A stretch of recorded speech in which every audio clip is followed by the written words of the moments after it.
ಇನ್ನು ಕನ್ನಡದ big boss ಶೋಗೆ ಎರಡೆರಡು ಸಂಕಷ್ಟ. ಒಂದೆಡೆ ಮಾಲಿನ್ಯ ನಿಯಂತ್ರಣ ಮಂಡಳಿ ನೋಟಿಸ್ ಕೊಟ್ಟಿದೆ.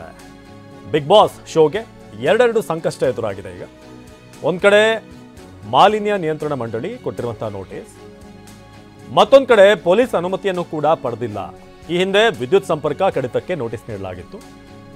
ಅನಧಿಕೃತವಾಗಿ ಇವರು ವಿದ್ಯುತ್ ಸಂಪರ್ಕ ಕಡಿತಕ್ಕೆ ಮುಂದಾಗಿದ್ರು ಅಂತ ಅದನ್ನು ಸೂಚನೆ ಕೊಟ್ಟಿದ್ರು. BMRDA STF ತಂಡದಿಂದ AEಗೆ ಸೂಚನೆ ನೀಡಲಾಗಿತ್ತು. ಸೊ ಈಗಾಗಲೇ ಮಾಲಿನ್ಯ ನಿಯಂತ್ರಣ ಮಂಡಳಿ ಕೂಡ ನೋಟಿಸನ್ನು ಕೊಟ್ಟಿದೆ. 35 ಎಕರೆ ಪ್ರದೇಶದಲ್ಲಿರುವಂತಹ ಜಾಲಿವುಡ್ ಸ್ಟುಡಿಯೋ, ರಾಮನಗರ ತಾಲೂಕಿನ ಬಿಡದಲ್ಲಿರುವಂತಹ ಸ್ಟುಡಿಯೋ ಇದು. ಜಾಲಿವುಡ್ ಸ್ಟುಡಿಯೋಗೆ ಬೀಗ ಜಡಿಯುವಂತೆ ವರದಿ ಬಂದಿದೆ. ಸೊ ಹಿರಿಯ ಪರಿಸರ ಅಧಿಕಾರಿ ವಸುದೇವರಿಂದ ವರದಿ, DCಗೆ ನೋಟಿಸ್ ನೀಡಿರುವಂಥ ಹಿರಿಯ ಪರಿಸರ ಅಧಿಕಾರಿ. ಸೊ ಹಿಂದೆ ವಿದ್ಯುತ್ ಸಂಪರ್ಕ ಕಡಿತಕ್ಕೆ ನೋಟಿಸನ್ನು ನೀಡಲಾಗಿದೆ. ಜಾಲಿವುಡ್ ಸ್ಟುಡಿಯೋ ಸುಮಾರು 35 ಎಕರೆ ಪ್ರದೇಶ, ಅಲ್ಲಿರುವಂಥ ಬಿಗ್ ಬಾಸ್ ಹೌಸ್ ಮನೆ. ಸೊ ಅಲ್ಲಿ ಈಗ ಕೂಡಲೇ ಶೋನ ನಿಲ್ಲಿಸಬೇಕು ಅಂತ ಈಗ ನೋಟಿಸನ್ನು ಕೊಡಲಾಗಿದೆ. ಆ ನೋಟಿಸನ್ನು ಕೂಡ ನೀವು ಗಮನಿಸ್ತಾ ಇದ್ದರೆ ಬಿಗ್ ಬಾಸ್ ಮನೆ ಏನು ಒಂದಿರುವಂಥ ಪ್ಲಾಟ್ ಏನಿದೆ ಅದರ ಬಗ್ಗೆ ಕೂಡ ಪ್ರಶ್ನೆಗಳೆದ್ದಿದೆ. ಪದೇ ಪದೇ ನೋಟಿಸ್ ಕೊಟ್ಟರೂ ಕೂಡ ಮುಂದುವರಿಸ್ತಾ ಇದ್ದಾರೆ. ಕಾನೂನಿಗಿಂತ ಯಾರೂ ಕೂಡ ದೊಡ್ಡವರಲ್ಲ. ಬೆಂಗಳೂರಲ್ಲಿ ಸಚಿವ ಈಶ್ವರ್ ಖಂಡ್ರೆ ಹೇಳಿಕೆ, ಪದೇ ಪದೇ ನೋಟಿಸ್ ಕೊಡ್ತಾ ಇದ್ದೀವಿ, ಅದು ಕೂಡ ಮುಂದುವರಿಸ್ತಿದ್ದಾರೆ, ಕಾನೂನಿನ ರೀತಿಯಲ್ಲಿ ಕ್ರಮ ಆಗುತ್ತೆ ಅಂತ ಬೆಂಗಳೂರಿನಲ್ಲಿ ಈ ಬಿಗ್ ಬಾಸ್ ಸಂಬಂಧಪಟ್ಟ ಹಾಗೆ ಈಶ್ವರ್ ಖಂಡ್ರೆ ಹೇಳಿದ್ದಾರೆ. ಪದೇ ಪದೇ ನಾವು ನೋಟಿಸ್ ಕೊಟ್ಟಿದ್ದೀವಿ, ಆದರೂ ಕೂಡ ಮುಂದುವರಿಸ್ತಾ ಇದ್ದಾರೆ ಅಂತ. ಬನ್ನಿ ಈಶ್ವರ್ ಖಂಡ್ರೆ ಏನು ಹೇಳಿದ್ರು ನೋಡೋಣ.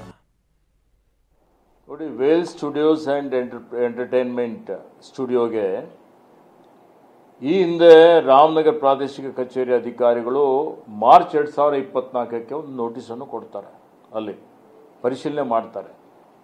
ಅವರು ವಾಟರ್ ಆ್ಯಕ್ಟಲ್ಲಿ, ಏರ್ ಆ್ಯಕ್ಟಲ್ಲಿ ಏನು ಪರವಾನಗಿ ತೆಗೆದುಕೊಳ್ಳಬೇಕಾಗಿತ್ತು, ಯಾವುದೇ ರೀತಿಯ ಪರವಾನಗಿ ಅವರು ತೆಗೆದುಕೊಂಡಿಲ್ಲ ಅಂತೇಳಿ ನನಗೆ ಮಾಹಿತಿ ಬಂದಿದೆ. ಯಾಕೆಂದರೆ ಈ ವಿಷಯ ಇವತ್ತು ಬೆಳಗ್ಗೆ ನಾನು ಮಾಧ್ಯಮದ ವರದಿ ಅಂದರೆ ಮಾಧ್ಯಮದಲ್ಲಿ ನಾನು ನೋಡಿದ ಮೇಲೆ ನಮ್ಮ ಮೆಂಬರ್ ಸೆಕ್ರೆಟರಿ ಇಲ್ಲೇ ಇದ್ದಾರೆ, ಕರೆಸಿದ್ದೆ ನಾನು ಏನಾಗಿದೆ ಅಂತೇಳಿ ಅವರಿಂದ ಮಾಹಿತಿ ಪಡೆದುಕೊಳ್ಳಬೇಕು ಅಂತ.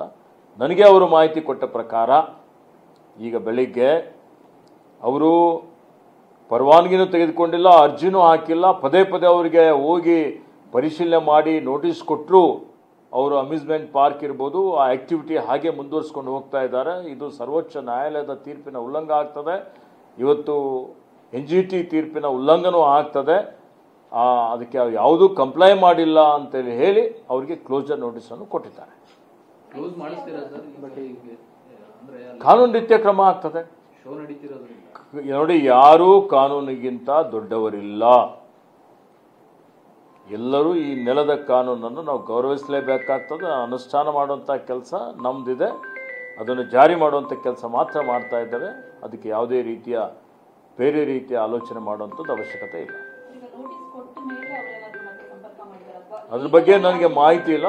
ನಮ್ಮ ಮೆಂಬರ್ ಸೆಕ್ರೆಟರಿ ಅವರು ಅಲ್ಲಿ ಸಂಬಂಧಪಟ್ಟಂಥ ಏನು ಅಧಿಕಾರಿಗಳಿದ್ದಾರೆ ಅದ್ರ ಬಗ್ಗೆ ಅವರು ಪರಿಶೀಲನೆ ಮಾಡ್ತಾರೆ.